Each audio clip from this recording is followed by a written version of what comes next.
pleza že skoraj 30 let. Kako bi recimo, oziroma kako si to povezano z alpinizmom opisoval ob svojih začetkih, pa kako opisuješ to danes? Ja, pravzaprav se ni kaj zelo veliko spremenilo, ne. Razen tega seveda zdaj, ko plezam, imam za seboj vso to dolgo zgodovino plezalsko. Na kratko lahko rečem, da če dalj časa plezam, bolj mi je všeč, ne. Več lepih stvari spoznavam v alpinizmu in 30 let se mi zdi, da je minilo, kot bi mignil.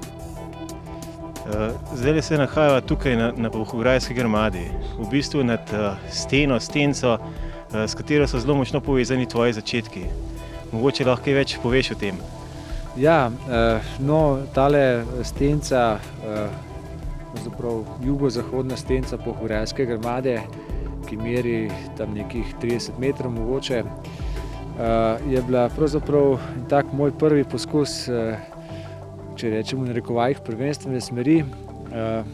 To je bilo leta 1978, se pravi pred 29 leti. Splezala sva z takratnim soplezalcem Zvonetom Drobničem in pravzaprav mislim, da je smer danes dobila šele eno od svojih prvih ponovitev. Na tvoji internetni strani sem zasledil, da si v vseh teh letih preplezal že preko 1200 vzponov, potem med temi tudi 110 prvenstvenih smeri. Na vseh teh odpravah si v bistvu skusil zelo različne tipe alpinizma. Od himalajskega pa vse do hitrega alpskega. Kateri ti je drugače najljubši? No, najljubši mi je siguren način plezanja, ki ga zelo, bi rekel, skoraj dosledno v zadnjih letih uporabljam, upoštevam. Se pravi, to so hitri vzponi, pa naj bo to v skali ali je to v ledu, v kombinaciji. To bi lahko rekel, da je na nek način tudi ena taka evolucija razvoja alpinizma, ne, ki verjetno tudi drugi alpinisti imajo podobne izkušnje. Začneš nekje, pač učiš se od drugih, ne, potem bilo je obdobje, ko so bile tam leta 80 te velike himalajske odprave, ki zdaj nekako niso več na tak način tako aktualne, ki so pa dale odlično podlago za izkušnje pa vzpone, recimo kasneje v alpskem stilu, pa potem tudi solo vzpone, pa te hitre vzpone, kjer moraš res optimalno zbrati opremo, trening, prehrano, skratka čisto vse mora biti natančno premišljeno, ne, in mislim, da brez teh prejšnjih izkušenj to ne bi bilo izvedljivo, ne. Je pa dejansko, mislim, da to način, ki tudi kot plezalcu ti da res eno izredno veliko zadovoljstvo. V 80 letih 20. stoletja si bil na kar nekaj zelo dobrih in uspešnih odpravah. Katera od teh, oziroma kateri od teh vzponov, od teh odprav ti je najljubši? Ja, tudi tle nekako najbolj so mi ostale v spominu odprave, ki so bile najbolj nekako uspešne in ki so se zaključile z vrhom, z novo smerjo. To je najprej, recimo, če grem po vrsti, bila odprava na Cerro Torre, prva smer v vzhodni steni, leta 86, pa potem mogoče južna stena Šiše Pangme, nova smer v alpskem stilu, z Andrejem Štremflom leta 89. No, nič manj mi ni ostal v spominu Davulagiri, naša prva in edina zimska odprava doslej. Čeprav tam nisem bil na vrh, sem imel pa en tak bivak, ki mi je zelo ostal v spominu 100 metrov pod vrhom, in to je bil 4. december, praktično brez bivak opreme, samo s tistim, kar sem imel na sebi. In tisti bivak preživeti je bila ena taka izkušnja, ki mi je potem verjetno omogočila še marsikatero dobro zadevo v Himalaji. Odprava na patagonski Cerro Torre je bila tudi zaradi ekipe nekaj posebnega. V bistvu ste se za vzhodno steno tega vrha skupaj nabrali takrat vsaj skoraj večina najboljših skalnih plezalcev, alpinistov. Kar za tako dosti nizko steno pa dosti nizk vrh ni bilo ravno običajno takrat, a ne? Ja, to je bil res ene vrste takraten dream team, bi lahko rekel, ne. No, ampak to, da smo se tako zbrali za to steno, pomeni, da smo se že, se mi zdi, zavedali, koliko je tak vzpon, taka stena pomembna, ne? Kaj je tak vzpon pomen. In ekipa, ki se je takrat zbrala, Franček, Johan, Silvo, pa Slavc Svetičič in pa midva s Petrom Podgornikom, je res, mislim, da je naredila takrat eno zadevo, ki še danes ni niti slučajno ponovljena, pa verjetno še en časa ne bo, ne. Se pravi, res zelo dober vzpon, ne. No in mislim, da taka ekipa, vprašanje, če se bi še lahko zbrala za en tak zelo velik cilj, po moje v teh časih že zelo težko. Pred 10 leti, pomeni leta 1997, si se tudi kot prvi Slovenec in tudi do zdaj še zmeraj edini povzpel na Mont Everest brez dodatnega kisika. A si tak vzpon na tak način že naprej načrtoval? Ja, ta vzpon sem imel v mislih že kar nekaj časa prej.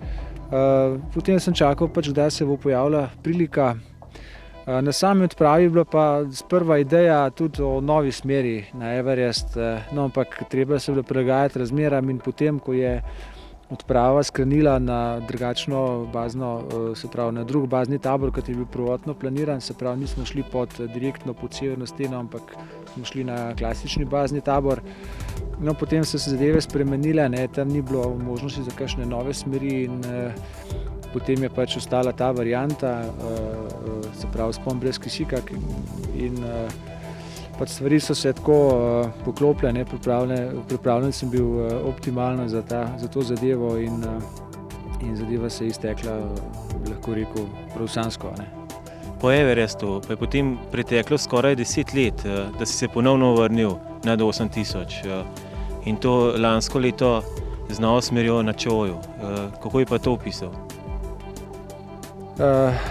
Čoju ima veliko povezavo s tem, da sem praktično od Everesta naprej plezal samo v tem lahkem, hitrem stilu in nekako v glavnem v Andih, ne, in želja mi je bila ta stil prenesti tudi v še višje stene, kot so bile pa v Andih, ne v 6000, ampak v stene višjih vrhov. Bil sem prepričan, da je to mogoče in tudi drugi alpinisti, ne, so že plezali na ta način 8000, seveda plezali so jih pa po normalkah, ne, se pravi, ni bil še narejen en vzpon po novi smeri na ta način, ne, in to mi je bil en velik izziv, ne. No in Čoju se spet pokazal kot ena prilika, da se to izvede. Dokumentacija, ki sem jo dobil glavno od Urbana Goloba, ne, je pokazala, ne, da je res ena lepa možnost v tej steni, v jugozahodni steni, in potem so se pač vse moje nekako sile usmerile v ta načrt in potem stvar je pač šla naprej. Vreme in pogoji so se nekako poklopili in ta vzpon je bil narejen v takem času, kot sem upal, da bo, ne. Se pravi v enem dnevu iz pomožnega baznega tabora pod steno do vrha Čoja. Zdaleč ne več odprav, si pa opravil perujske Ande, ki so praktično tvoja, vsaj alpinistična, največja ljubezen. Zakaj? Ja, veliko sem hodil, ker je nekako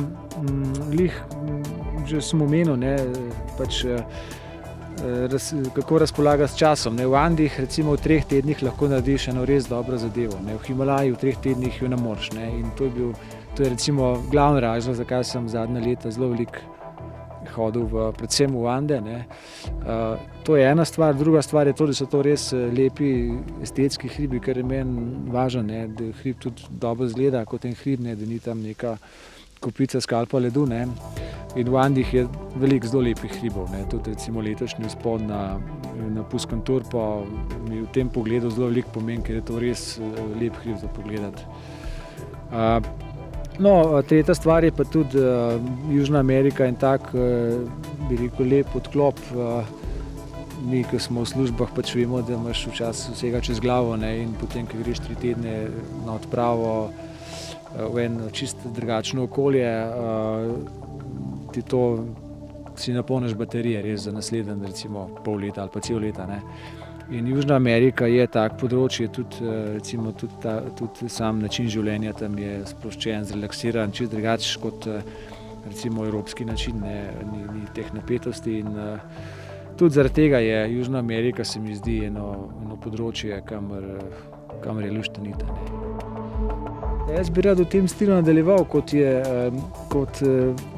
kar trenutno počnem, ne, se pravi, tiste stvari, kjer lahko še recimo nekaj dobrega naredim, so predvsem hitri vzponi v visokih hribih, ne. In če bo prilika, bi rad tukaj naredil še kakšno res dobro stvar, ideje še kar nekaj, ne. Zdaj, če bo izvedljive, bomo videli, bom poskusil na vsak način delati na tem, ne. Počutim se še v ta pravi formi za marsikaj, ne, ampak nič bomo videli, ne.